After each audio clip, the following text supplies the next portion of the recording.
आज का elimination chamber देखने के बाद ऐसा नहीं लग रहा कि बैकलैश 2017 वाला जो पेपर व्यू था वो इंडिया में होना चाहिए था। देख लो भाई। तो गैस जो मैं चैंपियंस ऑफ द वर्ल्ड में हूँ 3DX चेतन। अभी अभी बज रहे हैं 7 शाम के 7 बज रहे पेपर व्यू शाम को खत्म हो रहा है। That is crazy man, that is insane.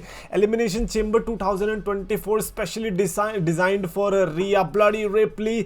और आज जो पर्थ ऑस्ट्रेलिया में, पहली बात तो एनवायरनमेंट वाज गुड, स्पेशली जो सनसेट वाला लुक आया था स्टार्टिंग में, दैट वाज गुड। और stadium that was good. Stadium देख के पता चल गया भाई यार इंडिया में इतने अच्छे अच्छे क्रिकेट स्टेडियम्स है, तो अगर वहां पर भी ये लोग कराते तो कोई प्रॉब्लम वाली बात है नहीं। बट पॉइंट स्टेडियम की नहीं आती ना, पॉइंट ये आती है कि हम लोग क्या पैसा खर्चा करके देखने जाएंगे, क्योंकि आधी से ज़्यादा ऑडियंस तो हमारे यहाँ बच्चे हैं, और जो बड़े वो अबे यार ये तो फेक होता है, ये तो फेक होता है भाई, ये तो असली में ना लड़ते हैं। हाँ भाई ये तो मान लिया तो वो असलियत में खून निकाल देना ज़बरदस्ती के।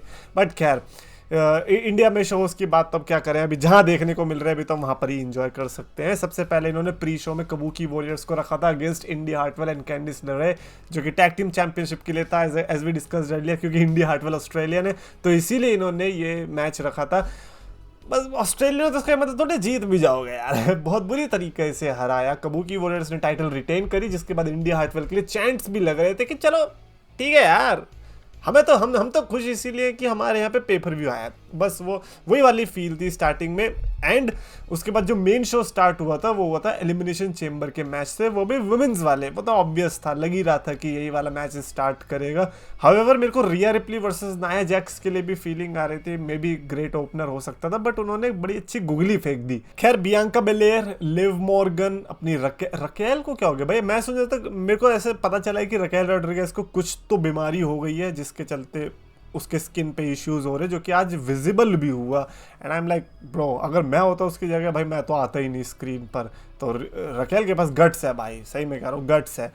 टिफनी स्ट्रैटन जो कि इस एलिमिनेशन चेंबर से हीरो बन के निकली, एंड देन बेकी लिंच। तो ये बेसिकली मेरे को लगता है कि women's elimination chamber match, I don't remember कि कब इस मैच मतलब कब वुमेन्स चेंबर ने डिसअपॉइंट किया होगा। Every god damn time they are just nailing it. और आज का मैच भी सेम था, Tiffany Stratton being the highlight of the show, and the fact कि लोग भी टिफनी को चीयर कर रहे थे। लाइक हम ऐसे एक्सपेक्ट कर रहे थे ना, क्योंकि सोशल मीडिया पे एक चंक ऑफ ऑडियंस थी जो कि वी वोंट लिव नहीं जीती तो हम आंदोलन कर, हाँ ये भी था, लिव नहीं जीती तो हम आंदोलन कर देंगे। तो मैं तो बस वही बैठा था देखने के लिए कि कब आंदोलन शुरू होने वाला है, नहीं हुआ। खैर टिफनी स्ट्रैटन को जब मार रहे थे, फिर चाहे रकेल हो फिर चाहे अपनी लिव मॉर्गन हो, जब भी ये मार रहे थे क्राउड की तरफ से बू आ रही थी। और जब एलिमिनेट किया टिफनी को, जो कि बाय द वे इतना अच्छा स्वांटन मारा था हवा में से, उसने नियोमी को एलिमिनेट किया। ऐसा लग रहा है कि शायद से नियोमी वर्सेस टिफनी स्ट्रैटन चलेगा मेन पेपर अपने गोइंग फॉरवर्ड। बट खैर वो इंपॉर्टेंट नहीं था उतना जितना ये इंपॉर्टेंट था कि टिफनी एलिमिनेट हुई via Liv Morgan, which was very sad. Nobody was expecting that, but ऐसे तो एक्सपेक्टेशंस नहीं भी करते तो ये सरप्राइज डब्ल्यूडब्ल्यू पुल करी देती है। And I was really surprise to see जो रिएक्शन टिफनी को मिल रहा था एट ऑस्ट्रेलिया। मैंने गूगल पे जाके देखा, मेरे को लगा यार ये ऑस्ट्रेलियन तो नहीं है, पता चला नहीं ये ऑस्ट्रेलियन नहीं है। Throughout the species man are same, तो it's just that. But obviously like last के जो 3 थे वो बड़ा सरप्राइजिंग थे, क्योंकि जिस तरीके से भाई लिव मॉर्गन जिस तरीके से लास्ट में एलिमिनेट हुई बेकी लिंच से, मजा आ गया। डब्ल्यूडब्ल्यू भी लाइक आंदोलन करोगे लोग, करो सबसे बड़ा आंदोलन करो भाई, क्योंकि यूजुअली क्या होता है लास्ट में जो टॉप 2 बचते हैं उनका अच्छे से मैच देखने को मिलता है, लेकिन जो कचरा किया बेकी लिंच ने लिव मॉर्गन का, देख के मजा आ गया। ऑब्वियसली प्रेडिक्शन मेरी यहाँ पर बेकी लिंच ही थी, बेकी लिंच ने यहाँ पर मैच जीता। Becky Lynch will be facing Riya replay और नाया जैक्स एट रेसलमेनिया 40। तो like nothing special, but the fact कि मैच ने एंटरटेन किया इज समथिंग जो कि शायद से हम पहले से एक्सपेक्ट कर रहे थे। मैंने कहा भी था कि मैच तो बवंडर होने वाला है। उसके बाद हमें देखने को मिला Pete Dunne and Tyler Bate versus Judgment Day, यानी कि Finn Balor and Damian Priest के बीच टैग टीम चैंपियनशिप के लिए मैच। सबसे बड़ा हाईलाइट इसमें तब आया जब फिन बैलर का अंगूठा पे कुछ तो हो गया। अब आई डोंट नो कि वो जब पीट डन ने उसका अंगूठा तोड़ा तब हुआ या कब हुआ, बट विजिबली हर्ट होते हुए दिखाई दिए थे और यहाँ पे खून भी आता हुआ दिखाई दिया था। So I hope that he is okay. And इसमें भी हमारी प्रेडिक्शन यही थी कि फिन बैलर और डेमिन प्रीस्ट जीतने चाहिए, क्योंकि अल्टीमेटली हम चाहते हैं मिज और ट्रुथ इनसे टाइटल छीने। हाउएवर मैं कहूंगा कि टाइलर बेट एंड पीट डन ने अच्छा खासा इंप्रेस कर दिया होगा उस नई ऑडियंस को, जो कि शायद से इन दोनों से वाकिफ नहीं है। ग्रेट टेक्निकलिटी दिखाई दोनों सुपरस्टार्स ने, but ultimately that was 2 versus 3। Dominik Mysterio भी थी, इवन द डोमिनिक मिस्टीरियो चला गया, जिस तरीके से अपनी रेजिलियंसी दिखाई डेमिन प्रीस्ट ने, जिस तरीके से वो 2-on-1 की सिचुएशन में भी आ गया था और इतना पिटने के बाद जो वो डबल फिनिशर लगाया था और उसके बाद भी किक आउट जो किया डेमिन प्रीस्ट ने, दैट वाज मोस्ट शॉकिंग। मेरे को लगा कि शायद से वहाँ पे टाइटल चली गई है, बट उसके बाद तो फिर अपना डेमिन प्रीस्ट ने मूव मारा, फिन बैलर का कूड़ा ग्रा and then it's over. Tag team titles retain रखी। देन अगला सरप्राइजिंग मैच आया, बिकॉज अब तो ऐसा था कि शायद से रिया रिप्ली का मैच होगा। अब आया men's elimination chamber match, which means कि Rhea Ripley versus Nia Jax का मैच जो है वो मेन इवेंट कर रहा था, which was surprising. However like अब ऐसे तो सरप्राइजिंग नहीं है क्योंकि रिया रिप्ली ऑस्ट्रेलिया की बेटी है, तो obviously, but like you don't expect like this, right? For example Zelina Vega का भी मैच था ना, किसके साथ था अपना, जलीना वेगा वर्सेस रिया रिप्ली था आई थिंक बैकलैश में लास्ट ईयर, वो उसी के होम टाउन में हो रहा था। जस्ट इमेजिन अगर वो रख देते तो, बट खैर उससे बड़ा उसका बैड बनी भी तो था, तो make sense. Anyways, men's elimination chamber match, entry होती है किस किस की, लोगन पॉल की, केविन ओवेंस की, बॉबी लैशली की, रैंडी ओटन की, एले नाइट की, ड्रू मैकिंटायर की। एंड मैन, मैं सही में बता रहा हूँ, that match was amazing. Like किसी का मैंने ट्वीट पढ़ा था, ही सेड कि यार men's elimination chamber match men's royal rumble match से बढ़िया था। I have to agree with that. Honestly मेरे को लगता है कि यार पहली बात तो इसका जो विनर है उसको मिल गई है championship match, unlike royal rumble वाला मैच जिसके विनर को इतनी कंट्रोवर्सी से जाना पड़ा। बट नहीं, देखो सबसे पहले तो भाई यार बॉबी लैशली के साथ क्या है, इतना तगड़ा दिखता है, इतना तगड़ा, इतना लगता है कि यार ये तो सब कुछ कर देगा, but then boom it's over. क्या हो गया है बॉबी लैशली के लिए? मेरे को सही में कह रहा हूँ बुरा लगा मेरे को। एंड समवन सेड कि बॉबी लैशली के साथ अगर दोबारा से ट्रिपल एच ने ऐसा किया जैसे कि उस चेंबर में किया था, जब ब्रॉक लेसनर वाला टाइम था, जब Brock Lesnar entered himself into the chamber match, मतलब ऐसे जबरदस्ती नहीं घुसा था मैच में, तो ब्रॉक लेसनर भी था, but you got it right, 2022 वाला था इफ आई रिमेंबर करेक्टली। तो खैर उस मैच की बात करेंगे। आज बॉबी लैशली एलिमिनेट हुआ, बुरा लगा दिल से ऑब्वियसली, बट मेरे को ये बताओ मैच से पहले जब लोगन पॉल केविन ओवेंस के पॉड पे जा रहा होता है तो वहाँ पे केविन ओवेंस कैसे पगला गया, मेरे को लगा खून निकल गया भाई, सही में केविन ओवेंस का मुंह रेड रेड लग रहा था। मेरे को लगा भाई गोल्डबर्ग का ये फैन बन गया और इसने कुछ तो यहाँ पे तमाम कर दिया। बट क्या लोगन पॉल से मैं बड़ा क्या बोलते हैं, हमेशा से ये रहता है हम लोगों का ना, लोगन पॉल का जब भी मैच देखते हैं oh my God Logan Paul ने हमें इंप्रेस कर दिया। इस बार भी वही हुआ, उसने इंप्रेस किया। The way he delivers his character, मेरे को लगता है कि he should never turn baby face, he is good as prick, जो कि I don't know real life में है नहीं, बट एज कैरेक्टर वो बहुत अच्छा प्ले करता है प्रिक का कैरेक्टर। तो यहाँ पर लोगन पॉल का जो वो भाप से जो ड्रू मैकिंटायर के लिए साइन बनाया था पॉड में, that was interesting. And then Drew McIntyre ने भी कहा, तो पूरा वो जो देसी वाइब्स होती है ना वो भी वहाँ पर देखने को मिली थी। खैर ड्रू मैकिंटायर इस मैच से हमारी प्रेडिक्शंस थी। एले नाइट के लिए तो मुझे लगता नहीं कि ऐसा कुछ था, क्योंकि देखो एले नाइट की हाइप तो तभी मर गई थी जब रोमन रेंस के साथ मैच खत्म हुआ था।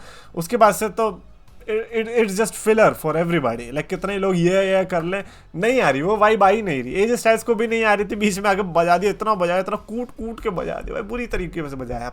किसी ने ट्विटर पे प्रेडिक्शन भी करी थी, I want AJ Styles to come just like Shawn Michaels आया था 2010 के एलिमिनेशन चेंबर में, and that became reality. However उसने लिखा था कि वो ड्रू मैकिंटायर को मारना चाहिए, बट यहाँ पे ड्रू मैकिंटायर की जगह, बिकॉज ड्रू मैकिंटायर इसलिए क्योंकि ड्रू मैकिंटायर नहीं हराया था एजे स्टाइल्स को क्वालिफाई होने के लिए, तो यहाँ पर एले नाइट को ही बजा दिया, बिकॉज ऑब्वियसली इनकी वो फेटल 4-वे के टाइम से लड़ाई चल रही है, जो भी पंगा इनके बीच। AJ Styles versus LA Knight WrestleMania, are you feeling it? I don't know, but AJ Styles ने कुत्ता बना दिया एले नाइट का, तो एले नाइट तो बेचारा वहीं से ढेर हो गया, अपना बॉबी लैशली भी चला गया।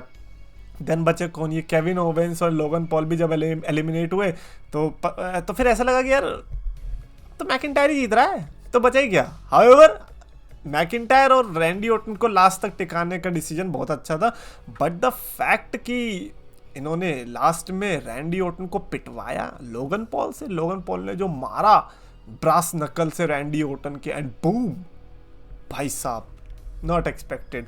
So it means Randy Orton versus Logan Paul, oh wait, it means Randy Orton is winning United States title again। यार नहीं, मेरे को Randy Orton United States title के साथ बहुत बेकार लगता है, बहुत बेकार लगता है।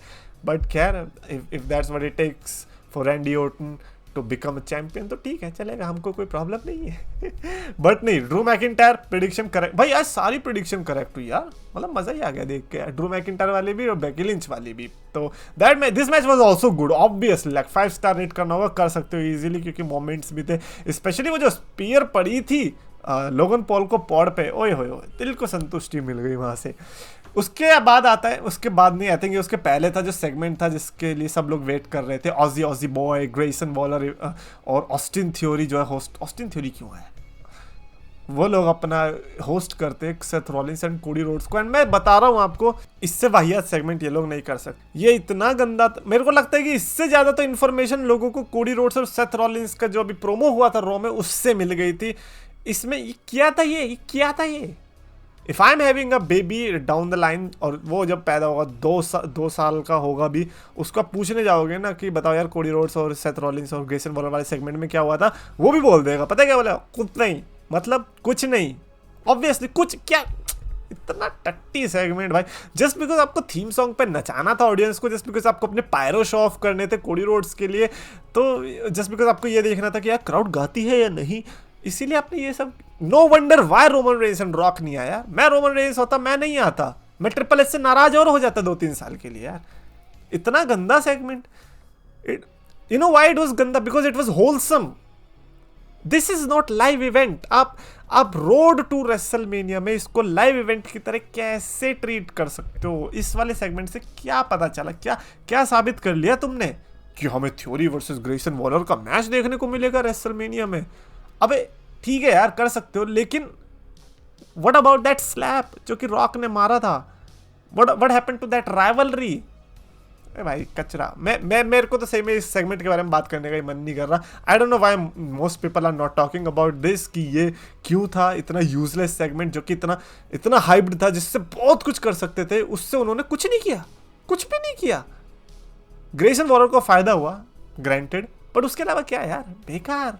Anyways I don't think so मैं इसके बारे में ज्यादा बात कर सकता हूँ। Then finally Nia Jax versus Rhea Ripley का मैच आया, 15 मिनट तक मैच खिंचा था, इंटरेस्टिंग मैच, और रिया रिप्ली की पावर अमेजिंग लेवल पर, रिया रिप्ली की फैमिली वहां पर थी, पूरा यार पूरी कंट्री रिया रिप्ली की है वो, तो वहां पर जो रिएक्शन मेरा रिया रिप्ली को अच्छा था। आई डोंट थिंक सो कि कोई भी उस मैच में ये गेस कर पा रहा था कि रिया रिप्ली बेबी फेस है, बैड है, नहीं थी वो, उसमें ईविल थी ही नहीं वो, उसमें good guy, specially against Nia Jax. अब नाया जैक्स के अगेंस्ट आप ऑलरेडी गुड गर्ल हो, और नाया जैक्स, पहली बात तो यार देखो, नाया जैक्स के लिए कोई हेट नहीं करेगा कि इसको लड़ना नहीं आता, भाई लड़ना तो बहुत लोगों को नहीं आता, लेकिन अगर कैरेक्टर के साथ रह के वो ये बिलीव करवा सकता है कि जो सामने वाला बंदा है तुम उसके लिए रूट करो, मेरे को लगता है कि वो इनफ है। नाया जैक्स ने आज वो किया, लेजिट हिटली, और मैच भी इंटरेस्टिंग बनाया, और मेरे को लगता है कि मेन इवेंट ने डिसअपॉइंट नहीं किया यार, बिल्कुल भी नहीं भाई। सबसे ज़्यादा डिसअपॉइंट तो सेथ रॉलिंस और कोडी रोड्स वाले सेगमेंट ने किया है। आई विश कि यार ट्रिपल एच ने थोड़ा बहुत दिमाग लगाया होता है इसमें। खैर ओवरऑल पेपर व्यू मैं कहूँगा कि it was good, elimination chamber वाली वाइब थी, बट क्योंकि हम रोड टू रेसलमेनिया में, क्योंकि हम सेथ और कोडी वाले मैच सेगमेंट से ज़्यादा एक्सपेक्टेशन कर रहे थे, तो इसलिए मैं इसको ज़्यादा हाई रेट नहीं दे पाऊंगा, थोड़ा मूड खराब तो हुआ उधर। कमेंट्स में अपने थॉट्स लिख के बताना, what do you guys think, क्या आपको पसंद आया था सेथ रॉलिंस वाला सेगमेंट?